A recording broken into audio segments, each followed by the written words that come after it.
do Caju FM 106.3.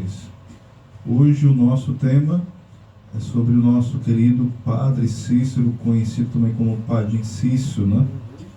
E também sobre a Beata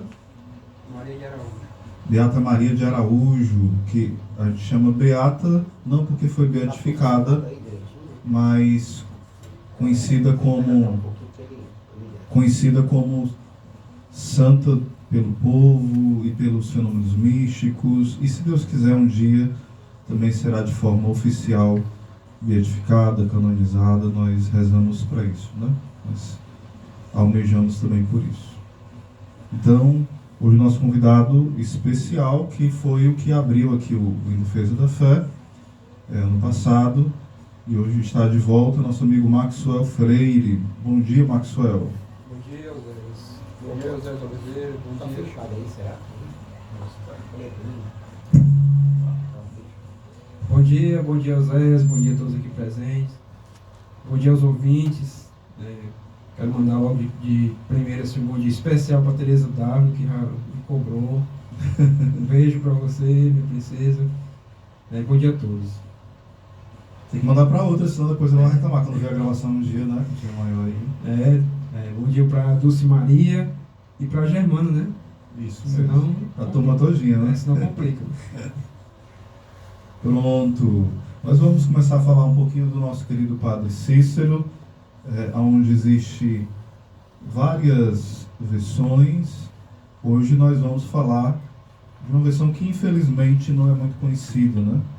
E pouco se divulga.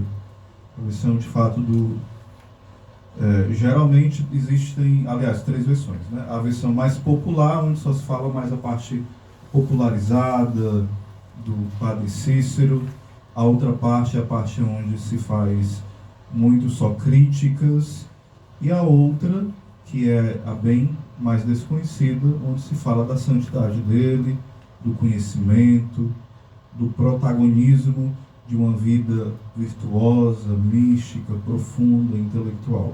E é dessa terceira parte, que se liga também a essa vida piedosa que o povo bebe, que nós vamos falar. Então, Maxwell, pode ficar à vontade para partilhar conosco aquilo que você já bebeu dessa espiritualidade do nosso querido Padre Cícero. É bom a gente falar logo assim de começo, né, que a história que é conhecida do Padre Cícero é uma história do Padre Cícero político, né, o Padre Cícero que se desviou, desobedeceu a igreja, o que não é verdade. E também, a gente sabe que o Padre Cícero foi muito perseguido porque ele combateu muito o comunismo. Né, e ele é mais um desses padres aí, como outros, até mundialmente famosos, né, Dom Futushi, Dom Vidal, que perseguiram forças maiores e foram, de certa forma, calados, né, esquecidos, jogados na lata do esquecimento. E o Padre Cícero ele combateu muito ao comunismo. Na época ele combateu a Comuna Prestes, né, que estava tentando dominar o Brasil, e ele combateu muito, ele batia de frente, ele escrevia, ele falava nas suas homilias. Então, depois que ele faleceu, eles tentaram jogar ele na lata do esquecimento. Mas o Padre Cícero, ele nasceu no Crato, vamos começar aqui a história do começo, ele nasceu no Crato. E ele sempre foi um menino piedoso, né? Ele, no caminho de casa para o colégio que ele estudava, tinha uma igreja, que hoje é a catedral lá do Crato, Nossa Senhora da Penha. E aí, nesse caminho, ele sempre passava na igreja. Ele voltava do colégio, ele entrava na igreja e ficava lá longos períodos. E um dia, quando ele fez ele por volta dos 12 anos, o pai dele deu a ele um livro de São Francisco de Sales. Aí a gente vê a importância dos livros, né? Dos bons livros, né? São João Bosco dizia que um bom livro pode salvar uma alma, e um mal pode perdê-la. E aí ele ganhou esse livro, São Francisco de Sales, e depois da leitura do livro, ele se decidiu a se consagrar a Deus. Ele com 12 anos. Ele com 12 anos foi na catedral, lá, hoje catedral, na época não era, né? Nossa Senhora da Penha, e lá ele faz o seu voto de castidade. Depois ele vai para o seminário, passa um período no seminário, mas é obrigado a voltar, porque o pai dele morre, ele sai do seminário, volta para casa, para assumir, né, o papel de homem da casa, porque só tinha 2 irmãs e a mãe. Então ele volta. E aí aqui já começa a vida mística do Padre Cícero, né? Quando ele volta para casa, ele, muito triste, porque o sonho dele era ser padre e ser professor.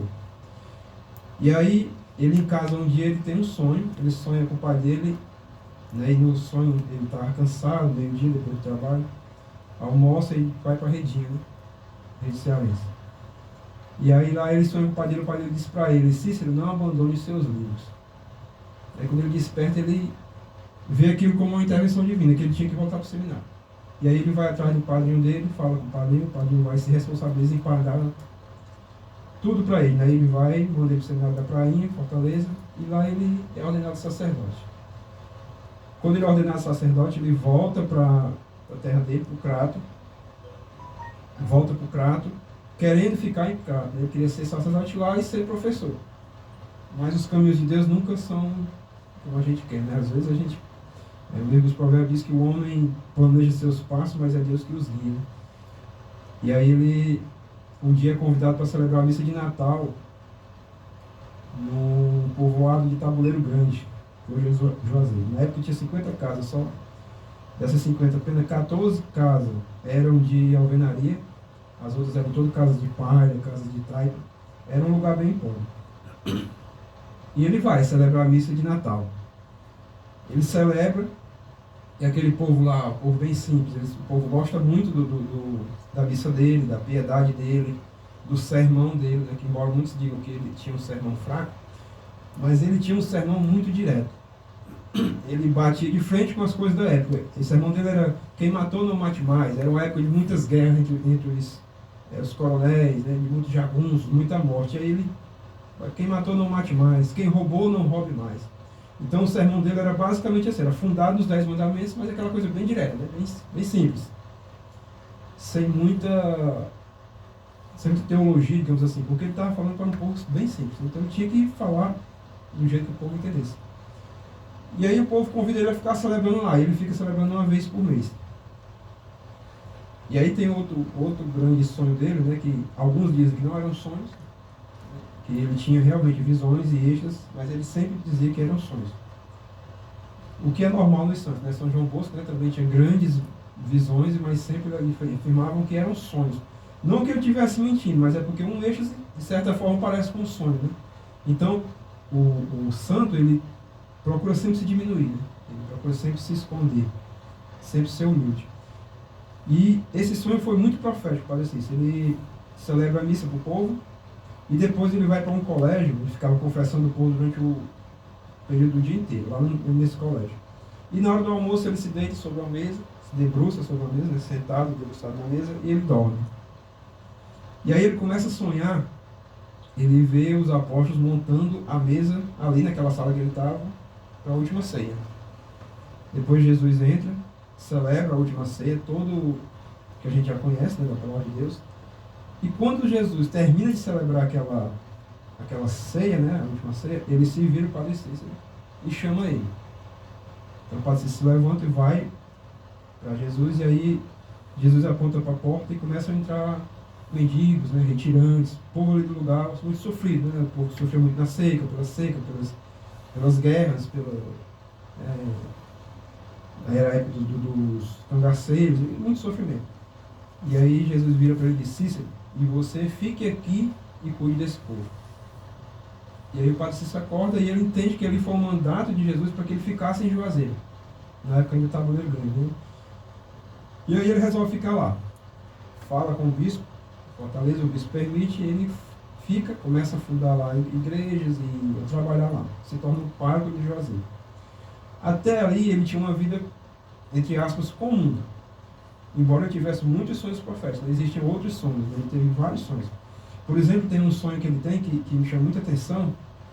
Um dia ele estava na igreja rezando no Santíssimo, e aí Jesus se apresenta para ele e começa a fazer uma queixa de que Jesus diz assim para ele: o meu sangue está se tornando inútil. Os homens não acreditam mais no meu sacrifício, né? Não querem mais o céu. Começa a fazer uma queixa. Essa queixa que Jesus faz para Padre Cícero nessa época, ela é muito parecida com a mesma que Jesus vai fazer para Padre Pio, tá? Nos anos de 1960, né? Que Jesus aparece para Padre Pio e começa a falar que o povo não acredita mais no sangue dele. O sangue está se derramando à toa. O sangue foi derramado à toa. E é uma queixa que Jesus faz ao longo da história. Não é só para ele. E aí, naquela época, não existiam comunicações como hoje. E nesse sonho, nosso Senhor Jesus Cristo diz para o padre Cícero que está lançando no mundo uma nova devoção, né, que é a devoção sagrada do coração de Jesus.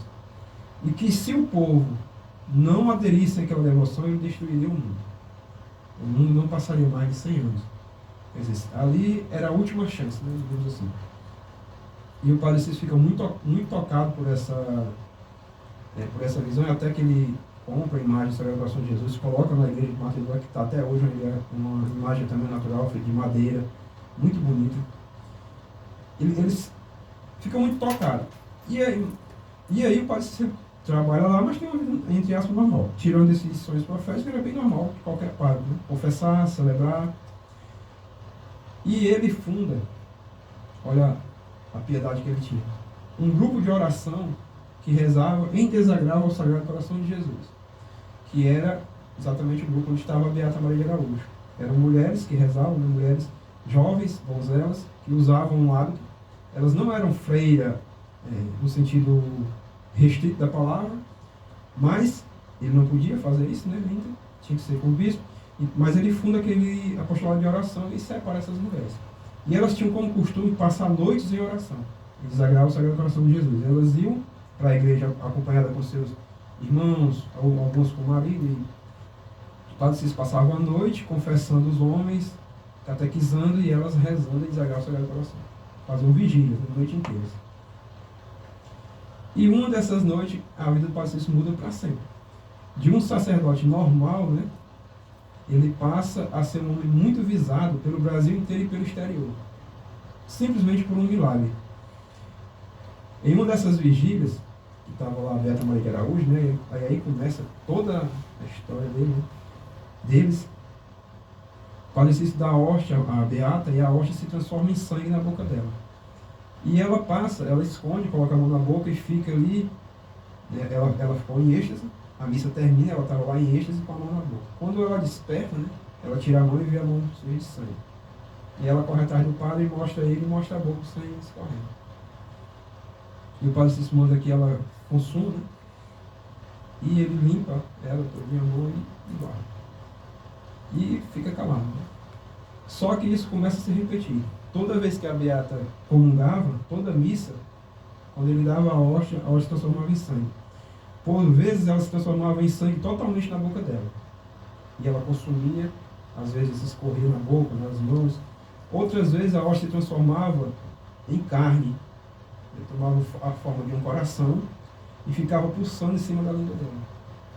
E ela tinha certa dificuldade em ingerir. Outras vezes, quando ele botava a hóstia na língua dela, ela começava a transformar em sangue, o padre se tirava, colocava na mão dele e ela terminava a transformação na mão dele. Ia se tornando totalmente sangue. E o padre Cícero tentando manter aquilo em silêncio, né, tentando calar, tentando levar da melhor forma possível. Mas um dia que ele recebe a visita de um padre que era reitor do seminário de Crato, o padre Cícero resolve desabafar, né? Contar aquilo que estava acontecendo. Aquilo que ele estava guardando ali, só quem sabia era ele, a Beata e algumas outras Beatas, Beata Mocinha, outros que eram mais íntimos. E o padre Cícero vai e resolve contar para esse padre. Esse padre vai testemunhar, né? Quer testemunhar o fato. E ele vai a uma missa do padre Cícero, observa aquilo acontecer, celebra outras missas, e também dá a hóstia à Beata, e a hóstia também se transforma em sangue, porque era qualquer padre, não era só o padre Cícero. O padre que desse a hóstia a ela, a hóstia transformava em sangue. E aí esse padre fica muito entusiasmado. Volta para o Crato, espalha para todo mundo e organiza uma caravana com quase 5.000 pessoas para ir ver o milagre. Leva esse pessoal a pé, de Crato a Juazeiro. Todo mundo vai, chega lá, o padre celebra a missa, todo mundo testemunha o milagre. Né? Imaginem 5.000 pessoas testemunhando um milagre como esse. Né? E aí se espalhou totalmente. Nesse período, do primeiro milagre até chegar aos ouvidos do bispo, do Dom José Antônio, na época, 33 padres organizam caravanas. Que não é o bispo que estava. Não é o atual. Senão o pessoal vão confundir, né? É lá do século XIX. E aí, 33 padres de paróquias diferentes organizam procissões, né, organizam caravanas para Juazeiro, todos testemunham o milagre, e os 33 afirmam que era verdade. E aí o padre Cícero, lá no começo, quando ele contou para o padre Monteiro, né, o primeiro padre que ele contou, que era o reitor do seminário de Crato, ele pede para esse padre avisar o bispo que o padre estava indo para Fortaleza. O padre vai, não fala nada para o bispo, nem fala nada para o padre Cícero de volta, né, que não falou. O padre Cícero acha que ele falou e isso é normal. Continua esperando uma posição da diocese, mantém tudo em silêncio ali, embora os outros padres estivessem fazendo o trabalho de propaganda. Né? Só que quando o bispo vai saber, por meio do jornal. Ele sabe por um jornal do Rio de Janeiro. Olha como a notícia já estava longe. Né? No Rio de Janeiro. E o bispo aqui não sabia. E aí o bispo fica enfurecido com o padre Cícero. Né? Como é que ele não conta a ele? Como é que ele não foi falar o que estava acontecendo para ele? E o bispo vai e organiza uma comissão.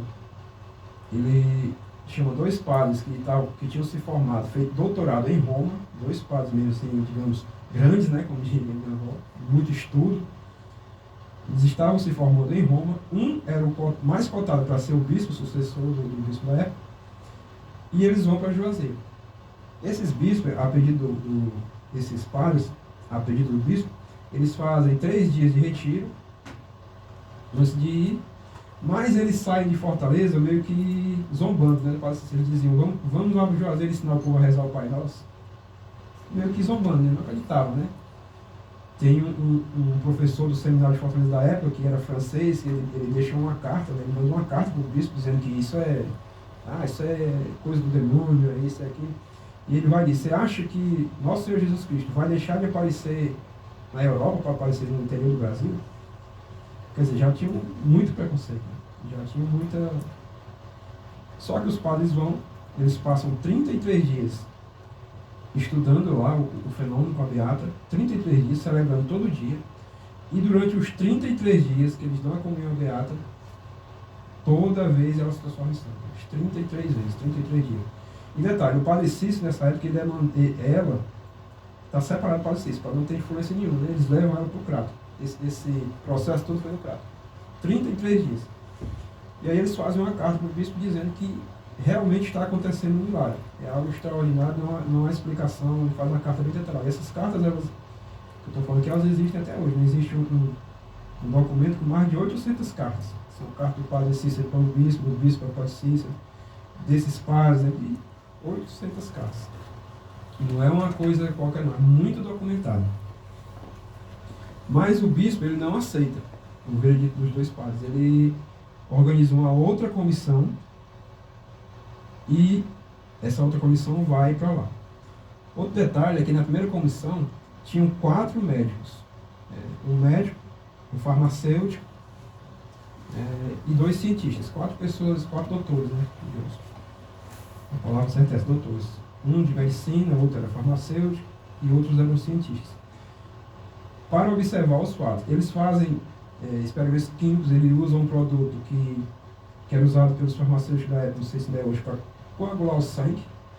Então, quando a Beata, antes de fazer o processo, né, de dar a comunhão, eles lavavam a boca dela, examinavam tudo para ver se tinha alguma ferida, se ela tinha hemorragia, alguma coisa, faziam ela gargarejar esse produto que coagulava, não deixaria sair sangue do canto dela, na boca. Depois é que eles davam a Eucaristia, e a Eucaristia se transformava em sangue. Quando a segunda comissão foi, eles passaram apenas 3 dias com ela, celebraram as 3 vezes com ela, e nenhuma das 3 vezes a hóstia se transformou em sangue, nenhuma das 3 vezes. E aí a Beata Maria de Araújo, que era uma mística assim, de boca cheia, né? Ela desde pequenininha, ela brincava com um menino desconhecido. Esse menino aparecia para ela, brincava com ela, depois sumia. E um dia ela pergunta o menino qual é o nome dele. Ele diz, eu sou o menino Jesus. E eu vou mandar alguém aqui para lhe catequizar. Ela era analfabeta, negrinha, filha de escravos, né, de ex-escravos, totalmente analfabeta. Mas ela tinha um conhecimento teológico extraordinário, porque ela recebia catequeses de Nossa Senhora e do Anjo da Guarda. Quer dizer, ela tinha uma vida mística muito ativa. Ela conversava, ela tinha colóquios, né, com o Nosso Senhor Jesus Cristo. E na hora que o padre dá o Shell, o padre começa a zombar dela no terceiro dia. Cadê o Beato? Cadê o milagre? Nós descobrimos aqui a sua, né, a mentira e tal, aí, seus truques, né? Eles acreditavam que era a obra do demônio. E aí o que ela faz? Né? Ela faz talvez aos olhos humanos um grande erro da vida dela. Né? Mas ela diz para ele: Nosso Senhor manda lhe dizer que o milagre não acontece porque o Senhor Padre não está em estado de graça. E aí o padre vira, fica maluco, bate nela, ele bate na mão dela com uma palmatória e sangra a mão dela todo mundo. Tem até um documentário que mostra, né? Isso aí bem direitinho, não sei se você chegou a... Já. Ele sangra a mão dela de bater. Né? Ele mesmo judia muito com ela e aí ele manda prender ela, né? Ela vai presa, ela fica presa. Ela é levada embora de lá, do caseiro, expulsa, né? Ela sofre muito. A Beata Maria de Araújo, ela é assim, ela é um caso à parte, né? A gente conversar sobre ela demandaria muito tempo. Mas, tentando resumir tudo aqui, ela, depois disso, começa o grande calvário do Padre Cícero, porque ele começa a ser perseguido como mentiroso, né? Começam a dizer que ele era um mentiroso, o bispo manda que ele queime todos os panos que ele tinha enxugado o sangue dela, né? Acabe com qualquer vestígio, né? E proíbe ele de celebrar. Ele é realmente muito perseguido a partir de então. E ela fica presa, né? Existem relatos da Beata Maria de Araújo que ela tinha os estigmas, ela é estigmatizada. Ela recebeu, por exemplo, todos os estigmas, ela recebeu mais estigmas do que o Padre Pio, por exemplo. No caso, ela vivia como celibatária? Ela era celibatária, ela era virgem, né? Uma virgem celibatária. E aí ela tem, assim, os estigmas, por exemplo, ela tinha a coroa de espinhos, ela recebia a coroa de espinhos, ela recebia as chagas das mãos, dos pés, do coração, do lado, as chicotadas. Muitas testemunhas viam ela receber chicotadas na igreja, na sexta-feira, quando era a missa na sexta-feira, ela, na igreja, ela ali do nada, quando ela se esticava, né, e começava a receber chicotadas. Era tão real, assim, tão visível, que o ato dela se rasgava, cortava as costas dela. Ninguém via ninguém chicotear, nem via chicote, mas via o ato rasgando, via o sangue espirrando. E existem os relatos que ela morria. Na sexta-feira, depois de toda aquela, passar por todo o estigma, de ser estigmatizada, ela morria. Ela ficava morta por algum período, depois voltava a vir. Então, é assim, ela é um caso extraordinário. E ela tentaram, de todas as formas, apagar tudo sobre ela. E até o túmulo dela, né, foi violado, o corpo dela foi, ninguém sabe onde ela foi tirado do túmulo, ninguém sabe. É por isso que eu digo que ela é um caso à parte, né? Precisa ser muito estudada, assim, a vida dela. É algo extraordinário. E o Padre Cícero, daí, a partir de então, ele começa, o bispo tira dele as faculdades de sacerdote, né? Ele é proibido de celebrar, de confessar, de realizar batismo, de tudo. Mas ele obedece, se retira, né? Como ele não podia mais celebrar, e o povo que procurava ele, era muita gente, ele tinha obras de caridade, ele alimentava muitas pessoas. Então ele começa a rezar o rosário na casa dele às 3 horas da tarde. E aí vem o ponto de discórdia dele com o bispo. Ele começa a rezar o rosário lá, né? Juntava muita gente. Não era muita coisa assim de 100 pessoas, não. Era de 5 mil, 4 mil pessoas. 3 mil, 5 mil pessoas todo dia, toda tarde, às 3 horas da tarde. E um dia ele tá lá rezando o rosário e chega uma mãezinha com uma criança que muitos dizem que já estava morta. E outros dizem que não, estava agonizando, moribundo. Quando aquela mãe chega, gritando, meu padrinho, batize meu filho, ele vai morrer sem o batismo. E aí o padre se sai de casa, porque ele ficava na janela de casa, e lá ele rezava o rosário, o pessoal na rua, né? Rezava, pregava. Ele sai, vai para aquela mãe e batiza a criança. Só que quando ele batiza a criança se restaura, renasce, vive, né, naquele momento. E aí chega a notícia para o bispo, né, levam a notícia para o bispo que o padre Cícero estava batizando as crianças. Só que todo padre, mesmo o padre que está suspenso de ordem, ele pode batizar uma criança que esteja em perigo de morte. Como ele pode confessar. Né? Mas o pessoal não disseram que a criança estava em perigo de morte, simplesmente disseram que o padre estava batizando crianças. E aí o bispo vai e escreve uma carta para o Padre Cícero, ele acusa ele, e fala um monte de coisa lá. E o tempo vai passando, o Padre Cícero vai, outro dia acontece outro fato extraordinário. Chega lá uma família pedindo um padre para confessar uma jovem que estava morrendo. E o Padre Cícero pede, então, que levem o padre que estava lá.